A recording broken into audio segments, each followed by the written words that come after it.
പിതാവിനും പുത്രനും പരിശുദ്ധാത്മാവിനും സ്തുതി.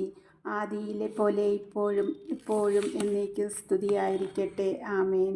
കർത്താവായ ഈശോനാഥ, എന്നെ എൻ്റെ കുടുംബത്തെയും ഞാൻ ഓർക്കുന്ന എല്ലാ അംഗങ്ങളെയും ദൈവകൃപയാൽ പരിപാലിക്കുകയും ഞങ്ങൾക്കാവശ്യമായ ആഹാരപാനീയങ്ങൾ നൽകിയും രോഗങ്ങളിൽ നിന്നും സംരക്ഷിച്ചും മടുത്തു പോകാതെ വണ്ണം അവിടത്തോട് ചേർന്നിരിപ്പാനും എല്ലാവരോടും സ്നേഹത്തോടും സന്തോഷത്തോടും ആയിരിപ്പാനും എൻ്റെ കർത്താവ് തന്ന കൃപയ്ക്കായി നന്ദി പറയുന്നു. കർത്താവേ, പ്രഭാതം മുതൽ ഈ രാത്രിയുടെ യാമം വരെയും ഞങ്ങൾക്ക് അവിടുത്തെ കരുതലും കൃപയും കൂടെയുള്ളതിനായി സ്തോത്രം ചെയ്യുന്നു. കർത്താവേ, പകൽ മേഘസ്തംഭമായും രാത്രിയിൽ അഗ്നിതൂണായും അവിടുന്ന് കൂടെ ആയിരിക്കുന്ന കൃപയെ ഓർത്ത് നന്ദി പറയുന്നു. കർത്താവേ, അവിടുത്തെ മാലാഖമാരാൽ ഞങ്ങൾക്ക് സംരക്ഷണം തരുന്നതിനായി നന്ദി പറയുന്നപ്പ.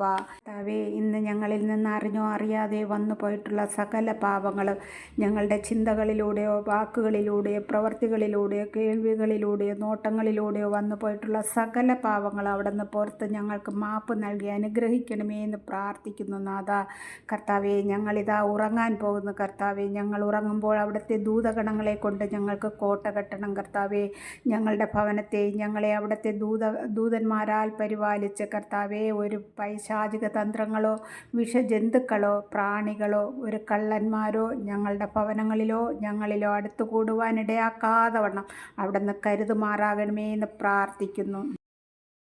ഉറങ്ങുന്നതിന് മുൻപായിട്ട് ഒരു തിരുവചനം വായിക്കാം. ഞാൻ എടുത്ത തിരുവചനം പ്രഭാഷകൻ്റെ പുസ്തകത്തിൽ നിന്ന് 21-ാം അധ്യായമാണ്. അതിലെ ഏതാനും വാക്കുകൾ വായിക്കാം. മകനെ, നീ പാപം ചെയ്തിട്ടുണ്ടോ? ഇനി ചെയ്യരുത്. പഴയ പാപങ്ങളിൽ നിന്നുള്ള മോചനത്തിനായി പ്രാർത്ഥിക്കുക. സർപ്പത്തിൽ നിന്നെന്ന പോലെ പാപത്തിൽ നിന്ന് ഓടി അകലുക. അടുത്തു ചെന്നാൽ അത് കടിക്കും. അതിൻ്റെ പല്ലുകൾ സിംഹത്തിൻ്റെ പല്ലുകളാണ്. അത് ജീവൻ അപഹരിക്കും. നിയമലംഘനം ഇരുവായ് തലവാൾ പോലെയാണ്. അതുണ്ടാകുന്ന മുറിവുകൾ ഉണങ്ങുകയില്ല. ഭീകരതയും അക്രമവും ധനം നശിപ്പിക്കുന്നു. അതുപോലെ അഹങ്കാരിയുടെ ഭവനം ശൂന്യമായിത്തീരുന്നു. ദരിദ്രൻ്റെ പ്രാർത്ഥന ദൈവം കേൾക്കുന്നു. അവന് നീതി ലഭിക്കാൻ വൈകുകയില്ല. ഞാൻ ഇതിൽ നിന്ന് 5 വാക്കുകളാണ് വായിച്ച ഈ 5 വചനവും ദൈവസന്നിധിയിലായിരുന്നു കൊണ്ട് നമുക്ക് അല്പനേരം ധ്യാനിച്ച് പ്രാർത്ഥിക്കാം. ഈശോനാഥ, ഞങ്ങളിതാ ഉറങ്ങാൻ പോകുന്നു. കർത്താവേ, ഞങ്ങൾ ചെയ്തു പോയിട്ടുള്ള സകല പാവവും ഞങ്ങളോട് പൊറുക്കണമേ അപ്പ. ഈ രാത്രിയിൽ ഞങ്ങളെ ആരെങ്കിലും അങ്ങേപ്പക്കൽ വിളിക്കപ്പെടുകയാണെങ്കിൽ ഞങ്ങൾ വിശുദ്ധിയുള്ളവരായിരിക്കാൻ എൻ്റെ ഈശോ ഞങ്ങളെ ഓരോരുത്തരെ അനുഗ്രഹിക്കണമേ എന്ന് പ്രാർത്ഥിക്കുന്നു.